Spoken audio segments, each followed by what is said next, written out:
15 अगस्त 1947 को भारत आज़ाद हुआ था। अंग्रेजों से आज़ादी क्रांतिकारियों ने संघर्ष किया, उसके बाद प्राप्त हुई। तो वो एक आज़ादी की लड़ाई थी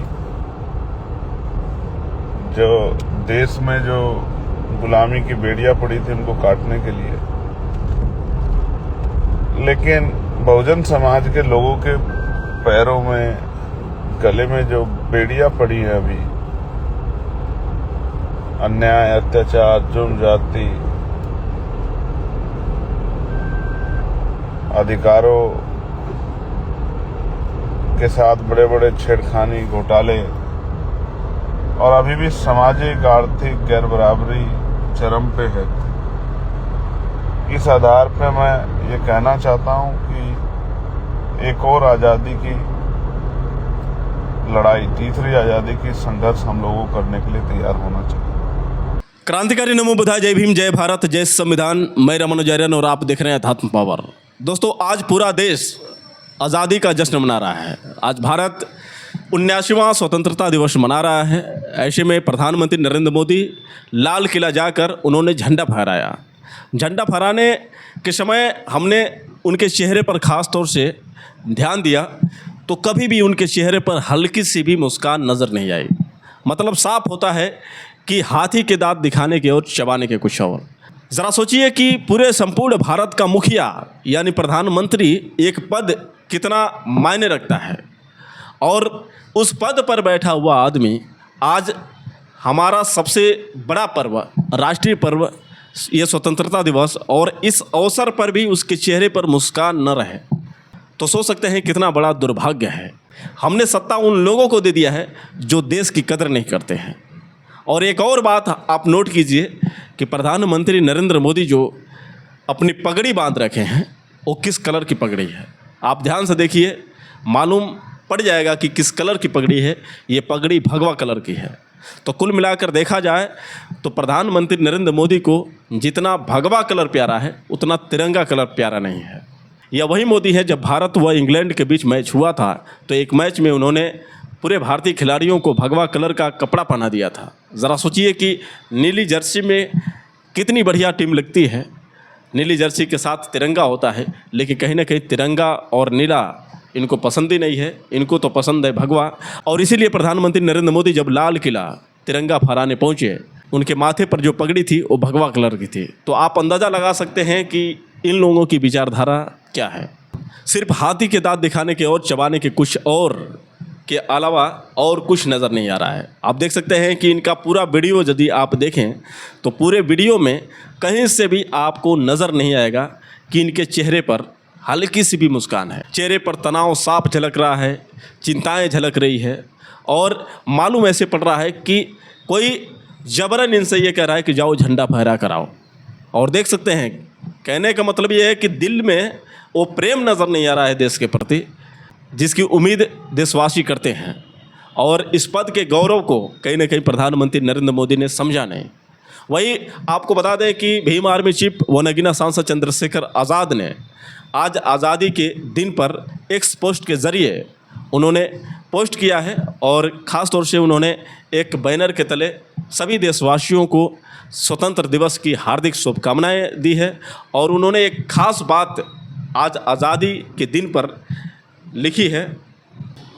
भीम आर्मी चीफ चंद्रशेखर आज़ाद ने लिखा है कि प्रिय देशवासियों, 15 अगस्त केवल एक तारीख नहीं बल्कि करोड़ों भारतीयों के संघर्ष, बलिदान और सपनों का प्रतीक है।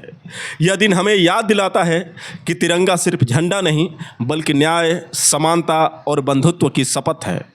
हमारी आज़ादी अधूरी है जब तक देश का आखिरी इंसान भी भय और भेदभाव से मुक्त होकर सम्मान के साथ न जी सके।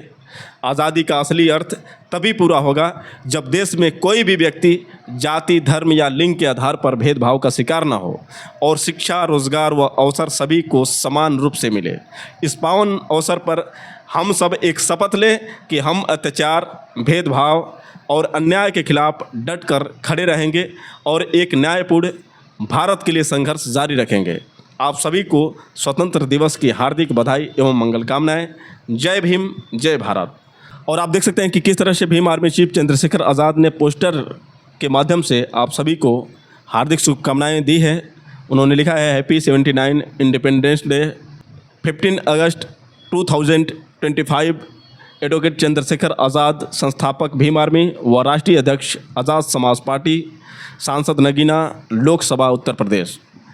तो दोस्तों, यहाँ पर भीम आर्मी चीफ चंद्रशेखर आज़ाद ने साफ तौर से अपने पोस्ट के ज़रिए लिखा है, आज़ादी का असली अर्थ तभी पूरा होगा जब देश में कोई भी व्यक्ति जाति, धर्म या लिंग के आधार पर भेदभाव का शिकार न हो और शिक्षा, रोजगार व अवसर सभी को समान रूप से मिले।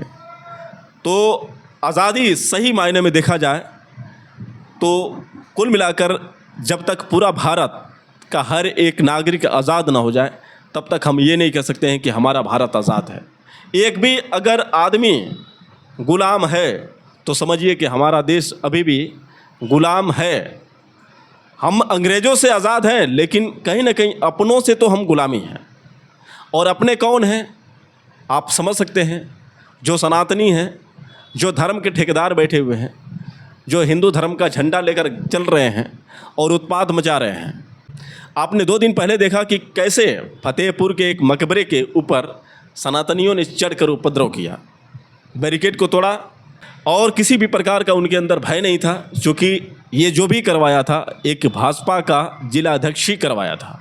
तो सोच सकते हैं ये बीजेपी के जो भी नेता हैं कहीं ना कहीं किस तरह से हिंदुत्व को बल दे रहे हैं, किस तरह से हिंदू धर्म को बढ़ावा दे रहे हैं और बाकी अन्य धर्मों का कैसे अपमान किया जा रहा है।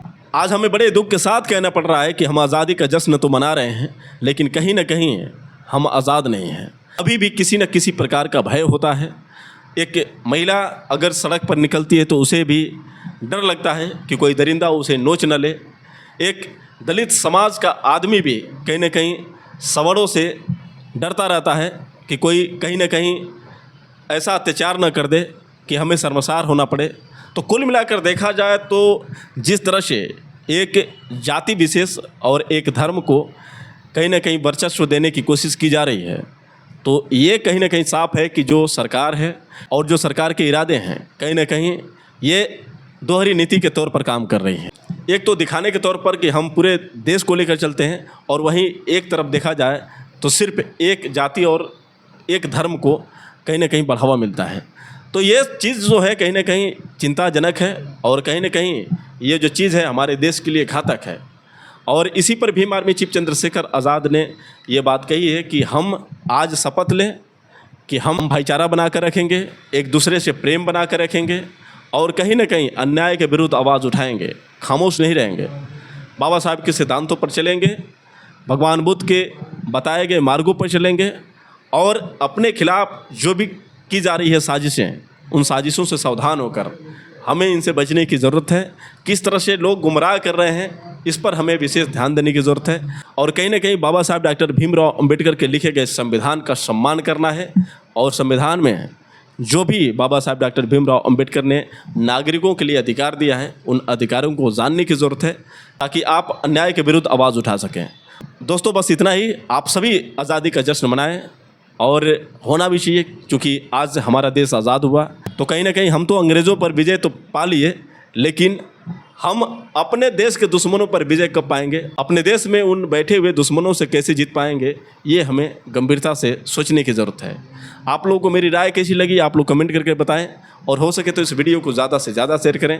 फिर मिलेंगे अगले वीडियो के साथ, तब तक के लिए क्रांतिकारी नमो बुधाय। जय भीम।